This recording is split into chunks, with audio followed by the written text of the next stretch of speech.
For today's video guys, samahan nyo ako at tayo ay magluluto na naman nitong seeds na to. Ewan ko anong pangalan, char. Sa mga ganitong panahon, masarap kasi maghigop ng mainit-init na sabaw, kaya samahan nyo ako.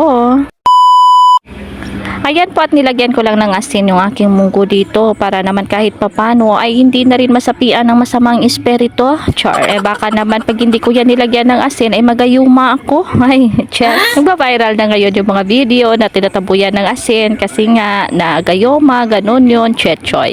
Wala yan, talagang ang gayuma ay sa katangahan ng tao, hindi yan sa asin-asin So ayan at nisinad ko na nga ako ng munggo and then ginayat ko na rin itong papaya, isang maliit na piraso na papaya, all goods na yan. And then ginayat ko na lang siya sa maliliit para hindi naman siya mahirap lutuin at palambutin. Kagaya ng aking puso na hindi na kayang palambutin kahit ano pa ang iyong gawin ay sana all. Kasi sa dinami-dami ko ng pinagdaanan sa buhay ko, parang hindi ko na alam kung paano ako maawa sa mga taong gumawa sa akin ng mga bagay na hindi maganda. Kaya ito talaga ang pinakamalaking lessons na nangyari sa buhay ko and I learned na. So ngayon, nandito ang inyong Mami Jen magluluto ng isang tinulang munggo para sa pagbangon ng kanyang mundo, char. Ayan at kinayat ko na ang kanyang pampa-aromatic para naman kahit papano mamaya ay ready na siya. So syempre hindi mawawala ang kamatis kasi nga ito ang nagpapaasim sa aking nilagang munggo. Hindi ko na tinanggalan ng seeds yung aking kamatis kasi nga kukunti at maliliit lang naman ang seeds nito. Since napakamura na ng kamatis dito sa amin kaya unlimited na yung aming kamatis ngayon. So ayan at nagkuha lang ako dito ng talbos ng kamuti sa likod ng CR namin, char, para mataba kasi nga sa likod ng CR, charong frog. Huy, hindi, etchos lang yun, naniwala naman talaga agad kayo ay. Actually, mahilig talaga ako magtatanim, kaso nga lang, yung mga lupa dito sa amin is para bang mahirap siya mamuhi, ano ba tawag dito?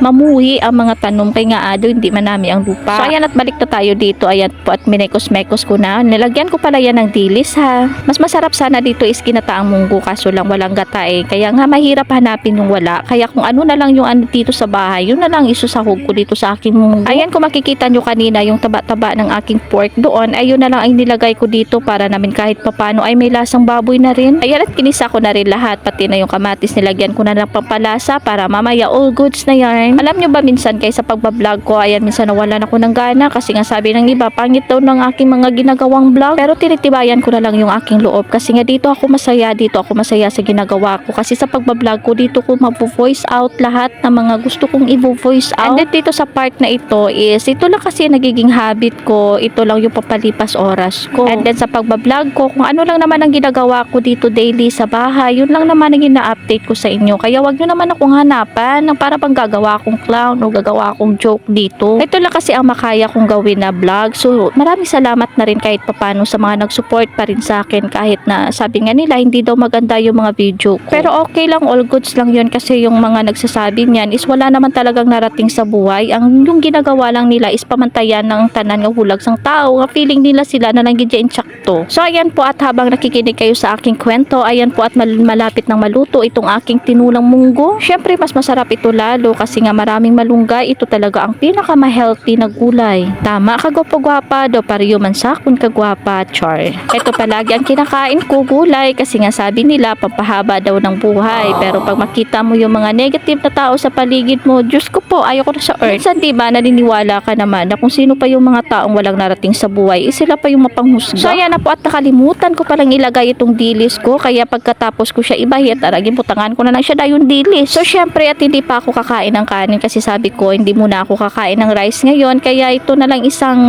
mangkok ng laswa, yun na lang kakainin ko. Kaya kung makikita nyo palagi ako dito sa labas ng bahay kasi mas fresh dito ang hangin, hindi kagaya sa loob ng bahay kahit may electric fan ay sobrang init. Kaya dito talaga ako nagpapalipas ng oras ko at nagbabantay ng mga hulag ng tao, char.